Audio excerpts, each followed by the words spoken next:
La toma del poder de Giges en Lidia está adornada de leyenda épica. Según se cuenta, Giges era el guardaespaldas favorito del rey Candaules, que frecuentemente le decía que su esposa, la reina Nicia, era la mujer más hermosa de la tierra, pero Giges no le creía, por lo que lo instó a que la viera desnuda para constatarlo. Giges inicialmente se negó, ya que no deseaba deshonrar a la reina. Sin embargo, Candaules insistió e insistió y Giges no tuvo más remedio que obedecer a su rey. Así que Giges se escondió en el dormitorio real y la vio desnudarse. Cuando ella se estaba metiendo en la cama, él salió silenciosamente de la habitación, pero la reina lo vio y se dio cuenta de lo que había sucedido. Entonces la reina juró en silencio vengarse de su vergüenza. Como acotación adicional, el griego Heródoto, que cuenta esta historia, hace una indicación, comenta: porque con los lidios, como con la mayoría de las razas bárbaras, es decir, no griegas, se considera altamente indecente incluso que un hombre sea visto desnudo. Es decir, los griegos no tenían pudor al desnudo, por eso hace esta especie como de crítica. Al día siguiente llamó a Giges a su habitación.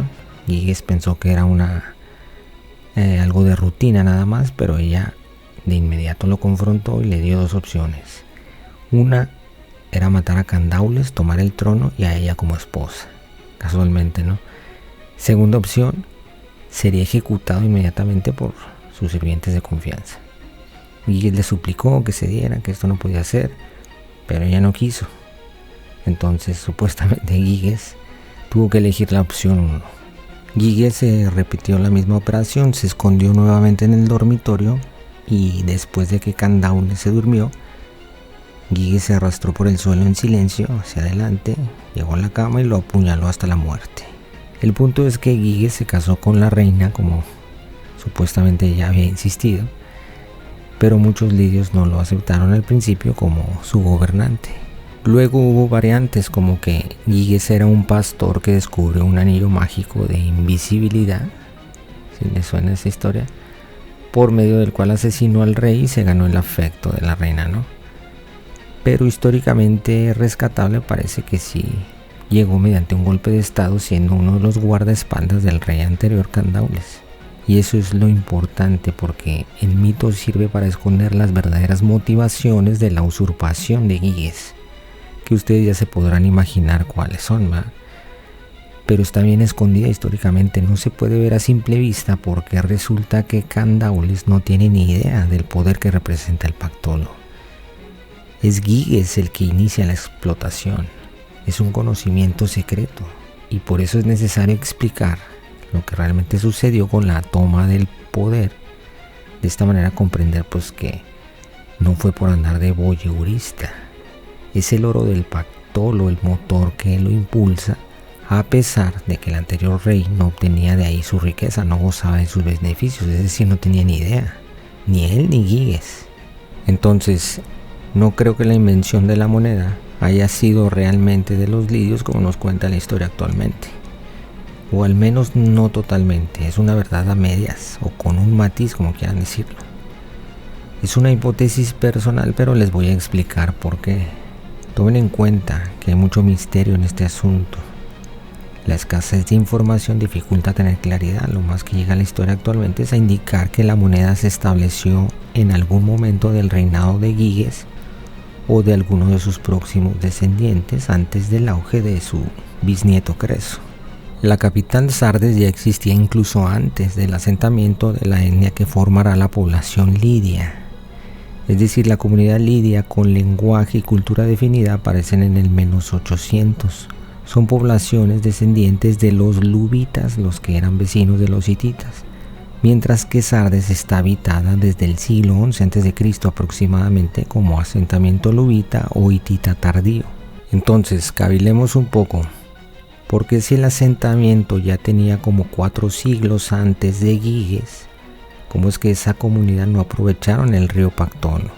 ¿Por qué Giges sí?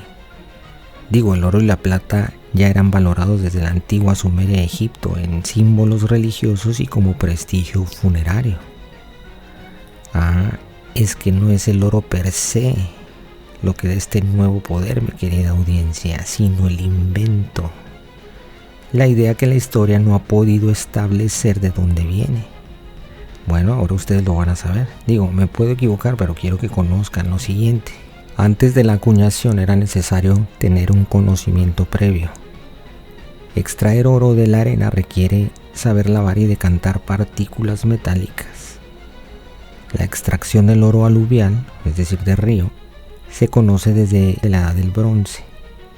Los egipcios ya conocían el oro aluvial desde el tercer milenio antes de Cristo, pero no usaban la técnica de la lana como la que se usaba en el Pactolo. Empleaban lavado por decantación y canales artificiales, más sofisticado, en Nubia y en el desierto oriental. La técnica de decantación con paños o lana aparece hacia finales del segundo milenio antes de Cristo aproximadamente, en regiones donde el oro se hallaba en ríos de montaña. Se colocaban pieles de carnero o cabra con lana intacta en el fondo de un arroyo o canal aurífero. Las fibras atrapaban las partículas finas de oro que arrastraba el agua y luego al secarse la piel se sacudía o fundía para recuperar el polvo metálico. ¿Dónde se documenta arqueológicamente esta técnica? En la Cólquide, actual Georgia Occidental, los ríos Fasis, actual Rioni, y Apsarus, actual Corú, eran ricos en oro aluvial. Restos arqueológicos muestran minería aurífera en esta zona del Cáucaso desde el siglo XV hasta el XII aproximadamente. En esas fechas ya existía uso de bateas y pieles, confirmado también por estudios modernos en Svaneti y Racha, Georgia, donde los lugareños aún usan variantes de esa misma técnica. Luego esta técnica se extendió hacia Anatolia Oriental, zona hitita y luego Frigia, donde existen minas de oro documentadas en Arslan Tepe y Halakajoyuk y el lavado de oro en cursos de agua. Hasta aquí todo parece normal, pero la técnica llegó hasta Tracia, el norte del Egeo, donde explotaban ríos auríferos como el Ebro, Baritza y el Esmitrón, al menos desde el siglo XII a.C., es decir, llegó hasta los griegos esta técnica. Esta técnica causa tal impacto en el mundo griego que van a crear el mito de Jasón y los argonautas. De ahí viene el símbolo del vellocino cubierto de oro, un carnero cuyo pelo retiene el metal precioso. El mito de Jasón y el vellocino de oro refleja justamente este método. El mito es anterior a la acuñación lidia, aunque fue escrito por primera vez hasta el siglo III a.C. por Apolonio de Rodas en su Argonáutica. Su origen oral es más antiguo, posiblemente del mundo micénico tardío o del primer periodo arcaico griego. El ciclo de los argonautas circulaba oralmente desde el siglo IX más o menos. Homero menciona ya a los argonautas y a Etes de Cólquide en su Odisea, señal de que el mito circulaba oralmente antes de Homero. Hesíodo, más o menos al final del siglo VIII antes de Cristo, también lo cita en su catálogo de las mujeres y eso empuja el mito al siglo IX, aunque aún sin versión escrita. Hay paralelismos lingüísticos y temáticos como los poemas homéricos que dije, la teogonía y los ciclos heroicos, Heracles, Perseo, Argos, etc., que comparten las fórmulas métricas y el léxico arcaico típicos de la épica oral que se recitaba en los rapsodas o aedos desde el siglo XII al IX más o menos antes de Cristo. El ciclo de los argonautas pertenece a ese mismo corpus heroico, la edad de los héroes, inmediatamente antes de la guerra de Troya. Y también hay objetos micénicos hallados en el Mar Negro, el Egeo Oriental y Anatolia, que muestran contactos comerciales de griegos con la región de Cólquide hacia en 1200 al 1100 a.C. Eso confirma que los griegos ya conocían la tierra del oro en aquella época, es decir, ya había un contacto comercial con la Cólquide, de ahí viene el mito de Jasón. Por tanto, la Cólquide, actual Georgia, en el Mar Negro Oriental, era vista por los griegos como la tierra del oro. Los argonautas viajan desde Iolcos, Tesalia, hasta Cólquide por mar para robar el vellocino guardado por el rey Aietes. Así que el mito proviene de la Grecia continental, pero está ambientado en una región caucásica real, donde el oro se obtenía precisamente con esa técnica. Es decir, el entorno natural del mito del vellocino de oro coincide con la zona donde efectivamente se practicaba esa técnica, es decir, en el Cáucaso. Así que el vellocino de oro es un símbolo de la técnica minera caucásica reinterpretada como una epopeya heroica. El carnero dorado son las pieles usadas para recoger oro en los ríos. El dragón que lo guarda es el peligro natural del entorno, que pueden ser las corrientes, montaña, vigilancia tribal, etc. Y la expedición pues son las primeras rutas comerciales griegas hacia el Mar Negro para obtener esos metales. Así que el mito de Jasón preserva en clave poética una memoria tecnológica, es decir, la extracción aurífera con lana de las riberas del Cáucaso. Consecuentemente, tanto el mito como la técnica que circulaba en Tracia también está presente en las jonias griegas de Anatolia. En Mileto, ya desde el siglo IX al VIII, había talleres metalúrgicos y era el centro técnico más avanzado de Jonia. Sus talleres producían utensilios, armas, joyas y objetos de culto en bronce y plata, además de cerámica exportable. La ciudad estaba estratégicamente situada en la desembocadura del río Meandro, conectada al interior de Anatolia y al mar Egeo, y en el siglo VIII ya exportaba bronces decorativos a Chipre, Siria y Egipto, entre el siglo VIII al VII más o menos. Éfeso, ubicada más al norte junto al río Caistro, también tenía producción artesanal especializada. En su zona surgió el primer santuario de Artemisa en el siglo VIII a.C., aproximadamente, que requería orfebrería y trabajo en metales preciosos para sus ofrendas.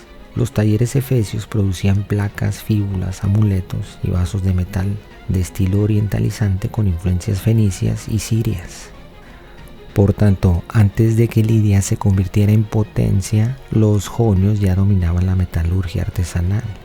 Éfeso y Mileto ya tenían talleres antes que Sardes. Su conocimiento vino de la exploración griega hacia el Cáucaso, pero también gracias al comercio marítimo que mantuvo con Fenicia, Siria y Chipre. Así que tiempo después Giges entra en contacto con ellos y se expone por primera vez al mundo técnico y monetario griego que ya manejaban, gracias a esta expansión que hace sobre las polis jonias. Aprende el valor del metal como medio de cambio, conoce pesos y medidas estandarizadas usadas por los jonios en este comercio, observa sistemas de sellado y punzado en lingotes o metales comerciales, lo cual será el paso previo a la acuñación. De esta manera, cuando Giges llega al poder, busca controlar sus rutas marítimas y sus talleres metalúrgicos, por lo que es muy probable que los orfebres jonios fueran los primeros técnicos contratados en Sardes, tanto como para extraer el oro del río como para fabricar las primeras piezas de electrum, más concretamente grabadores de Éfeso y Mileto. Sardes no tenía una tradición artesanal, ni conocía la técnica greco-jonia plasmada en el vellocino de oro desde hacía siglos. En Sardes se han hallado restos de talleres metalúrgicos, hornos de fundición e incluso moldes de arcilla. Esto sugiere la presencia no solo de especialistas de origen jónico, sino también sirio, que por supuesto conocían técnicas avanzadas para pesar y fundir el electrum. Las monedas tempranas encontradas en Sardes son de influencia jónica. Presentan rasgos estilísticos claramente con técnica y artística jónica. El estilo de león en relieve y el reverso incuso, es decir, un golpe cuadrado hundido, tienen todas las características propias del arte jónico: naturalismo, equilibrio y geometría. Por eso, aunque las monedas se acuñan en Lidia, en Sardes, su estilo es jónico. De hecho, también se han encontrado monedas lidias tempranas en excavaciones de Éfeso y Mileto, lo que demuestra una rápida circulación comercial hacia estas polis griegas vecinas. Como les comenté en el video anterior, Éfeso es una de las primeritas que empieza la acuñación en las jonias. Y también los primeros experimentos de acuñación en Mileto y Samos, datados alrededor del 620-600, son casi simultáneos a las primeras monedas lidias. Es decir, no son monedas jónicas propiamente dichas, sino lidias con influencia jónica halladas en suelo jónico. Los orfebres y grabadores de Éfeso y Mileto probablemente continuaron trabajando en Sardes al servicio de los reyes lidios descendientes de Giges. En otras palabras, los talleres jónicos existían antes que los lidios y enseñaron su técnica en Sardes. Giges no crean la metalurgia y la idea de monetizarla es gracias a su contacto con el mundo jónico. Giges aprendió de ellos la estandarización de pesos, el comercio metálico y el sello como marca de valor. Es decir, son los griegos los verdaderos inventores del dinero, bajo dominio lidio, pero son los griegos. Ahora, que eso de dominio muy entre comillas, porque no todas fueron sometidas por la fuerza, sino por medio de pactos. Y aunque daban tributos, hubo una que quedó incluso exenta de esas contribuciones. Mantuvo una relación estrictamente comercial de pactos sin vasallaje. Y esa considero que es el poder en la sombra detrás de Giges. Es decir, el ataque de Giges hacia estas jonias, su expansionismo militar no fue panhelénico, no fue contra los griegos, sino selectivo. Las ciudades jonias de Éfeso, Mileto, Colofón, Esmirna, Priene, etc. ya comerciaban intensamente con Lidia antes del reinado de Giges. Entonces, ¿por qué atacarlas? Pues porque una de esas ciudades utilizó a Giges para lograr imponerse sobre el resto. El golpe de estado fue exitoso gracias a que recibió ayuda militar de Arcelis de Milasa, que es un príncipe, pero Milasa no es griega, es de Caria, el reino autóctono al sur de Lidia. Por eso, al consolidarse Giges en el trono, Caria no sufrió de su expansionismo y mantuvo buenas relaciones con él. Licia tampoco fue atacada porque era aliada de Caria. Hay indicios de contacto comercial entre Lidia y Licia a través de Caria con cerámica y metales comunes. Además, Lidia no necesitaba dominar Licia directamente porque podía comerciar con ella mediante intermediarios carios. Además de que Licia no era una potencia marítima como Mileto y las demás jonias, así que no representaba una amenaza económica fuerte. Y no hubo necesidad ni posibilidad práctica de conquistar Licia, bastaba con mantener relaciones pacíficas o de intercambio a través de Caria, ¿sí? Que es de donde era este príncipe Arcelis.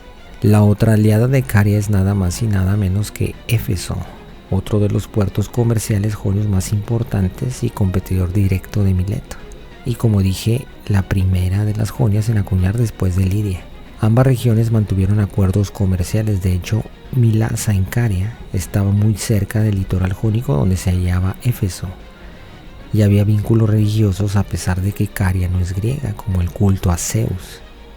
Éfeso no solo estuvo exenta del tributo a Giges, sino que además el gobernante de Éfeso, el tirano Melas el Viejo, se casó con una hija de Giges.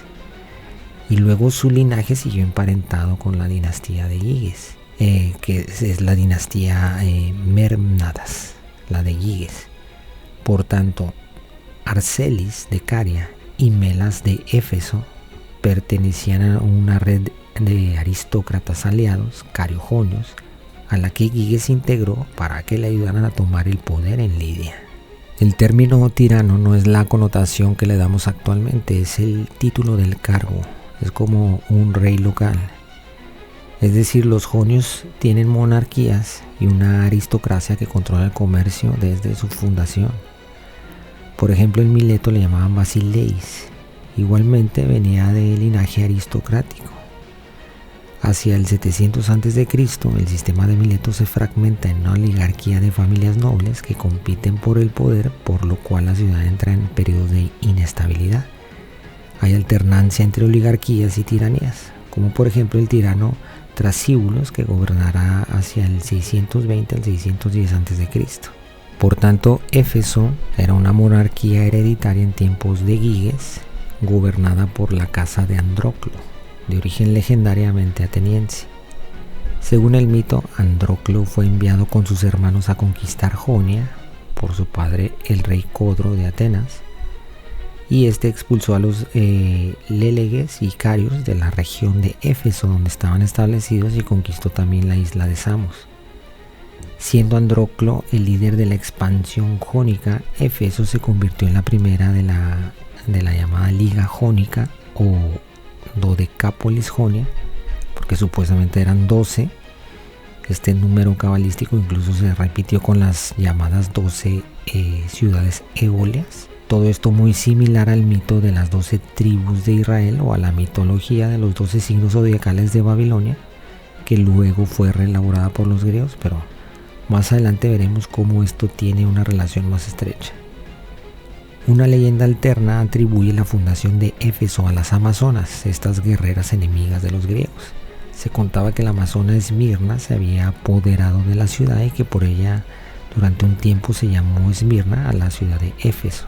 El punto es que Giges carecía de los conocimientos técnicos, incluyendo la propia extracción del oro. No tenía ni idea del poder que guardaba el Pactolo ni los suficientes hombres como para tomar el poder por la fuerza. Fue ayudado por Caria y Éfeso, la cual tenía una nobleza guerrera que ya controlaba parte del comercio internacional, además de un santuario central de adoración a Artemisa, muy importante, lo que le daba gran poder religioso a los sacerdotes y reyes locales. Giges y sus sucesores lidios financiaron y protegieron ese santuario de Artemisa, que creció enormemente durante su reinado. Fue uno de los primeros santuarios que más tarde se volverá muy célebre entre los griegos. Incluso una vez que Giges tomó el poder en Lidia, fue a legitimarse directamente al templo principal de los griegos, es decir, al santuario de Apolo, que estaba en la Grecia continental. De hecho, estaba en el centro de Grecia, en el ombligo de la tierra, decían. Es una región que se conocía como Fócide, que incluye varias ciudades, entre ellas Delfos, que es donde estaba el santuario de Apolo. El santuario del dios solar Apolo en Delfos se fundó alrededor del siglo VIII a.C. aproximadamente, aunque ya había un culto anterior dedicado a Gea, la tierra, y a la serpiente Pitón desde el segundo milenio a.C. Delfos surgió como centro panhelénico, es decir, no dependiente de una sola polis, lo cual lo convirtió en un lugar neutral de consulta común. Los mitos cuentan que Apolo mató a la serpiente Pitón, hija o guardiana del antiguo oráculo de Gea, y se sentó en el trípode que antes pertenecía a la diosa primitiva, fundando allí su templo de carácter profético.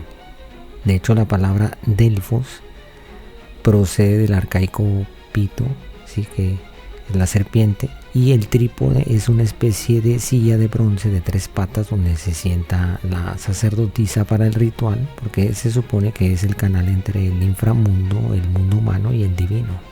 El santuario de Apolo era un conjunto monumental con varios edificios, terrazas y fuentes, donde el templo de Apolo era el corazón del complejo. Todo estaba situado en la ladera del monte Parnaso. Esto es importante porque de sus grietas emanaban gases que se inhalaban durante el ritual de consulta profética o adivinatoria. Le llamaban el oráculo de Delfos.